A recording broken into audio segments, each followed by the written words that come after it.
Great. So you're recognized, Mr. MacKie. Great. Thank you, Mr. Chairman. Members of the subcommittee, good morning, and thank you for the opportunity to be with you this morning. My name is Robb MacKie, and I'm President and CEO of the American Bakers Association. ABA is the voice of the wholesale baking industry in the United States. ABA advocates on behalf of more than 700 baking facilities and baking company suppliers nationwide.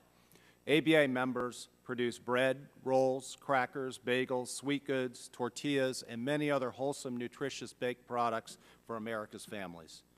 The baking industry generates more than $102 billion in economic activity annually, and we employ over 630,000 highly skilled employees in the industry.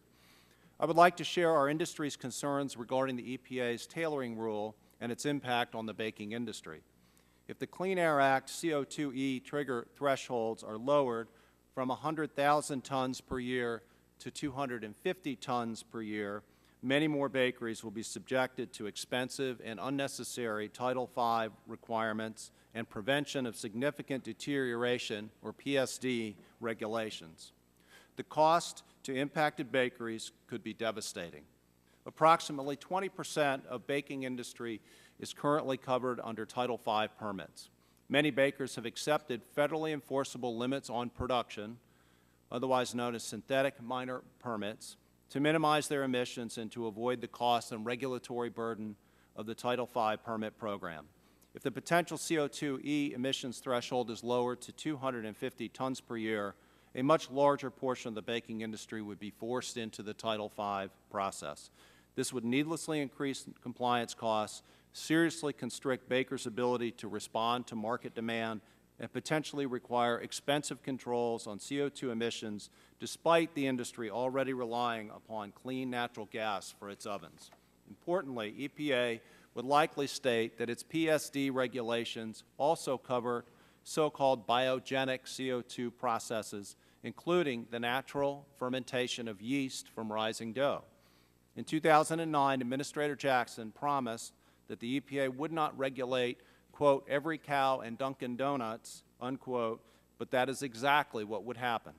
Let me explain in more detail. There are 3 stages of the baking process. First, ingredients such as flour, sugar, yeast, and water are mixed together into dough. The dough is then allowed to rest in a proofing area where the yeast ferments sugars in the dough to create CO2 and ethanol that makes the dough rise. I can remember when my grandmother getting very upset if I was running through the kitchen and disturbed her rising dough and cake in her kitchen. While the scale is different, the process is the same in a commercial bakery. After rising, the dough is then baked in a clean natural gas-fired oven at temperatures ranging from 180 to 200 degrees Fahrenheit. Many bakery products, particularly breads and sweet goods, are made with yeast. Yeast is not an unpronounceable industrial chemical. It's a living, breathing organism that creates a natural chemical process. Yeast cells use food, moisture, warmth, and air to ferment and help the dough rise and create CO2 as a byproduct like we do when we breathe. Yeast is the most commonly used leavener in bread making and serves 3 main functions. First, CO2 production during yeast fermentation results in stretching and expansion of the dough, giving bread its characteristic open structure as well as the nooks and crannies. Second, yeast fermentation strengthens the flour in the dough so it better captures and holds the CO2 that is produced. Finally, yeast fermentation provides the distinctive flavors, aromas, and texture that make baked products so appealing. As bread dough is baked, the CO2 that was produced by the yeast activity is released. The emissions from yeast in bread production are extremely difficult to estimate. Any EPA rule that requires precise quantification will be technologically challenging and exceedingly expensive. There are several reasons that the Clean Air Act is a poor fit for natural biological processes like yeast fermentation in bread baking. First, bakers make a variety of products that have different levels of yeast. These products change seasonally and with consumer demand. Second, protein levels of wheat change dramatically from year to year. If the wheat is low or high in protein, then the recipe must be adjusted to maintain the proper balance of flour and sugars. Third, there is no smokestack, so to speak, at which to measure fermentation emissions. But instead, bakers would have to use predictive models, altering the inputs every time the product type and recipe are modified.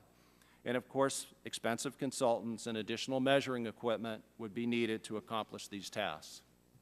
In contrast to natural CO2 emissions, bakers can easily determine their fuel use for ovens and their contribution toward the baker's CO2 emissions profile. But as mentioned, bakeries already use clean-burning natural gas.